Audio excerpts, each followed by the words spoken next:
یہ بات بہت صراحت کے ساتھ مولانا مودودی نے لکھی ہے تفہیم القرآن کے مقدمے میں، اور بہت اہم بات ہے، بہت اہم بات ہے۔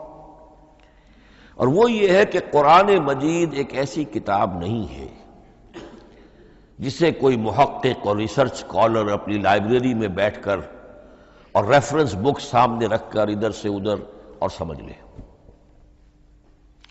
اس کے سمجھنے کی شرط لازم یہ ہے کہ جو یہ راستہ دکھاتا ہے اس پر چلنا شروع کرے۔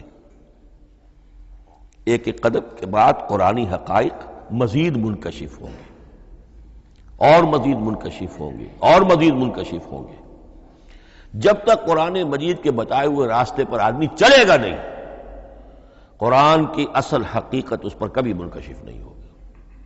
چاہے تفسیر لکھ دے، وہ تو لفظوں کی بحث ہے، صرف اور نحو ہے یا روایات ہیں، وہ جمع کر دیجئے، لیکن یہ کہ قرآن مجید کا صحیح فہم عمل کے بغیر ممکن نہیں۔ جیسے قرآن مجید میں آتا زادتہم ایمانا، ایمان بڑھتا ہے، عمل کے ذریعے سے ایمان بڑھتا ہے۔